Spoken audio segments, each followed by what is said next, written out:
we welcome the head coach of the Bosnian team, and we'll go ahead and open it right away for questions. If you have a question, please raise your hand. We will bring over the microphone, and don't forget to wait for the translation. Who would like the first question, please? We'll go to this gentleman right here, please. Ivica Pulić, Wait for the microphone. Ivica Pulić, Al Jazeera, Pape, čestitam, svaka čast, svima nam je puno srce. Druga stvar, jesi li sada bliži nekoj postavi, probao si dosta igrača, jesu ti se zatvorila neka pitanja i otvorile neke nove ideje, kako stoji? Prvo vas pozdravim, drugo čestito bih igračima na dobro ime i na pobjedi, mislim, zaslužna pobjeda. Što se tiče ekipe, kod nas nema puno dilema. Vi znate da svaki od vas može sad da pogađa ekipu, 9 imena će pogoditi. Uvijek jedno, dvije dileme imaju za ta dva mjesta, ali ima još vremena, nema razloga da žuri.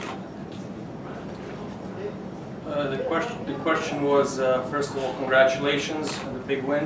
The question was if the coach is any closer to closing down the team and the starting 11.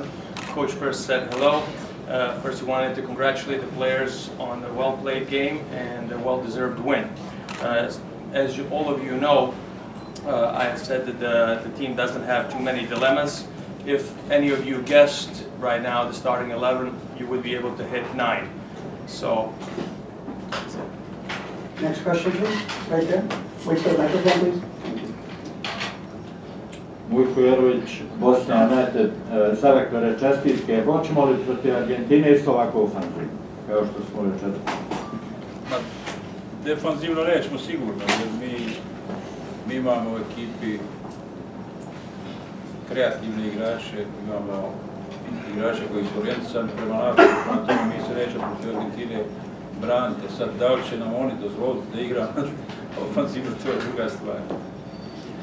The question was, congratulations to the coach. Are we going to play defensively like we did tonight against Argentina? We will not defend against Argentina because we have very much offensive players. However, the question is how much Argentina will allow us to play. Right here, please. Dugo ste tražili zadnjeg veznog. Posljednje dvije utakmice Bešić je mnogima zadovoljio. Je li on jedno od rješenja za tu poziciju koja je veoma bitna? Bešić je svojim igrama i ponašanjem na ovim pripremama obezbijedio mjesto među 11 igrača. On je igrač koji sljedeći bar 7-10 godina bi trebao da bude jedan od ključnih igrača u reprezentaciji, jer ima sve. The question is, for a long time you've been searching for that holding midfielder. Did Besic satisfy? Besic satisfied with his game and his behavior. He secured his position in the starting 11, and he is somebody that the national team will be able to look for the next 10 years to be one of the base players. Nancy? With the World Cup now just a little over a week away, how much does it mean to have Bosnia in the World Cup?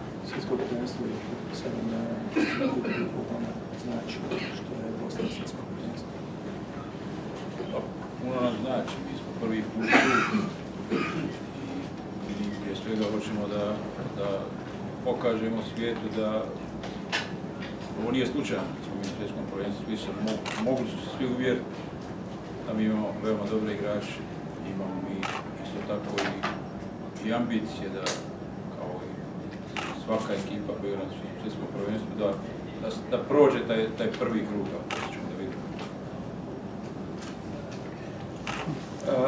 We are in the World Cup for the first time, and definitely we want to show to the world that we're not there by accident. We have very, very good players, and as most of the teams who participate in the World Cup, we have ambitions to pass the first round. And then what happens, we'll see. Selektore, na kraju ste rizikovali sa Lulićem. Zašto? Rizikovali, ne razumijem.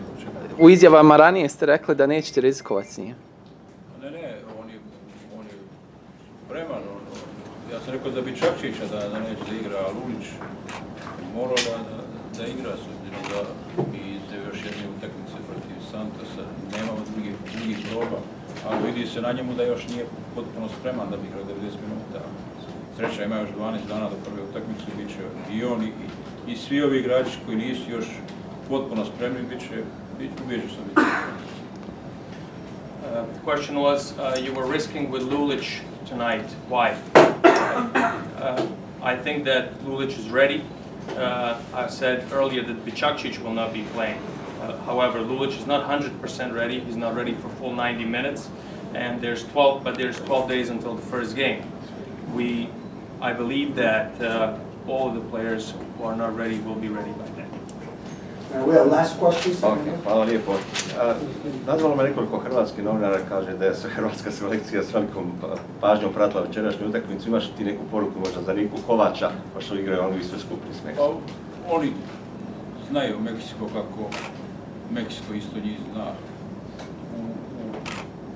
U toj grupi vjerojatno Brazil će biti prvi, za drugo mjesto je potpuno otvoreno, mislim, s podjednakim šansama i Meksiko i Hrvatska mogu da se bore za to drugo mjesto.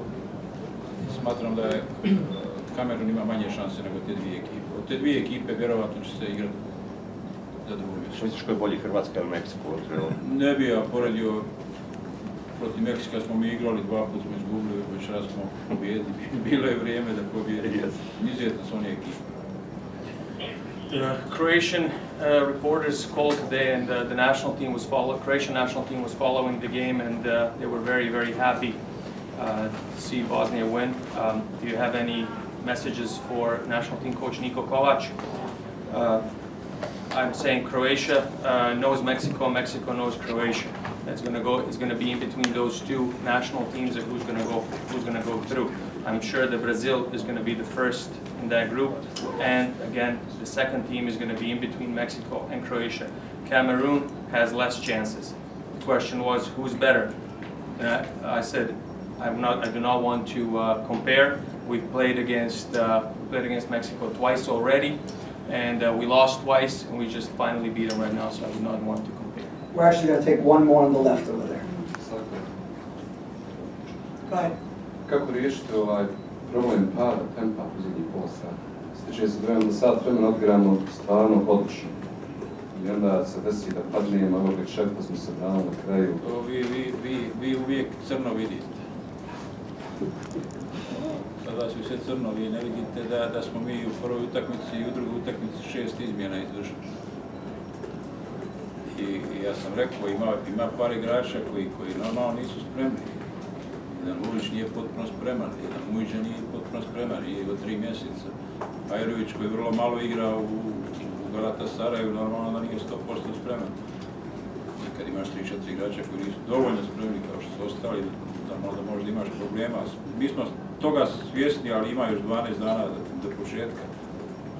Nije to samo nesprema, jednostavno možda i važnost utakmice, bez obzira što je prijateljska utakmica, onda malo i panika upati igrače, hoće da očuvaju taj rezultat. Fali nama još malo međunarodnog iskustva, ali momci su došli poslije napornih prvenstva i sami znate da treniraju veoma dobro, praktično svaki dan po 2 puta. Ja ne mogu bolje da ispremim od ovo koliko sam spreman. Pardon, izvinjavam se. Nekako ću.